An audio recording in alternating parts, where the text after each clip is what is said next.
Morning, बहुत स्वागत है बुलेटिन में आप सभी का। आपके साथ मैं अंजलि मुदगल। सबसे पहले आपको दिखाते हैं खबरें सुपरफास्ट अंदाज में। बॉलीवुड एक्ट्रेस कंगना रनौत पर विवादित पोस्ट से सियासत गर्मा गई है। कांग्रेस प्रवक्ता सुप्रिया श्रीनेत ने इस पर सफाई दी है। उन्होंने कहा कि मेरे फेसबुक पर और इंस्टा के अकाउंट पर कई लोगों का एक्सेस है। इसमें से किसी व्यक्ति ने एक बेहद घृणित और अपमानजनक पोस्ट किया था। विवादित पोस्ट को हटा दिया गया है। सुप्रिया श्रीनेत की पोस्ट के बाद कंगना ने तगड़ा पलटवार किया। कंगना ने कहा कि एक कलाकार के रूप में अपने करियर के पिछले 20 सालों में मैंने हर तरह की महिलाओं का किरदार निभाया है। हमें अपनी बेटियों को पूर्वाग्रहों के बंधनों से मुक्त करना चाहिए। हमें उनके शरीर के अंगों के बारे में जिज्ञासा से ऊपर उठना चाहिए। हर महिला अपनी गरिमा की हकदार है। सुप्रिया श्रीनेत के पोस्ट पर विवादों के बीच केंद्रीय मंत्री स्मृति ईरानी ने भी निशाना साधा। उन्होंने कंगना के पोस्ट को शेयर करके लिखा कि कंगना की राजनीति में ये शुरुआत इस बात का रिफ्लेक्शन नहीं है कि आप कौन हैं, बल्कि इस बात पर है कि उन्होंने क्या किया है और आगे भी करने में सक्षम है।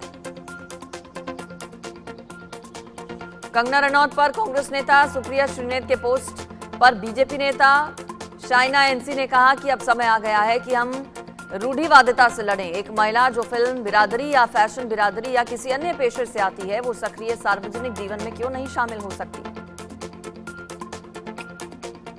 पीलीभीत लोकसभा क्षेत्र से अपनी उम्मीदवारी पर उत्तर प्रदेश सरकार में मंत्री जितिन प्रसाद ने कहा, पीलीभीत जैसी प्रतिष्ठित सीट पर प्रत्याशी घोषित करके पार्टी ने मुझ पर जो विश्वास व्यक्त किया है, उसके लिए मैं प्रधानमंत्री मोदी, गृह मंत्री अमित शाह और सभी लोगों का धन्यवाद करता हूं।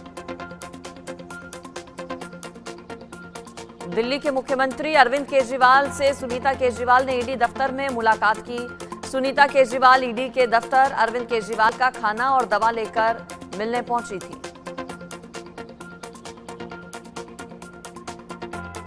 आगामी लोकसभा चुनाव को लेकर असम के मंत्री और असम गण परिषद एजीपी प्रमुख अतुल बोरा ने कहा, कांग्रेस लंबे समय तक सत्ता में थी लेकिन उन्होंने कुछ नहीं किया। प्रधानमंत्री मोदी के सत्ता में आने के बाद जितना काम असम और उत्तर पूर्वी राज्यों में हो रहा है, वो पहले कभी नहीं हुआ।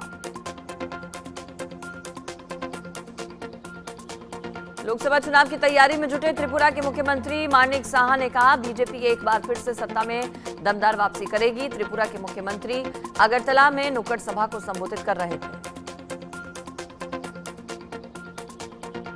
कर्नाटक में कन्नड़ और संस्कृति विभाग के मंत्री और कांग्रेस के नेता शिवराज तंगड़ागी ने प्रधानमंत्री नरेंद्र मोदी के समर्थकों पर बुरी तरह से भड़के। रोजगार के मुद्दे पर गरमाते हुए वो तंगड़ागी ने पीएम के समर्थकों को थप्पड़ मारने की बात कही।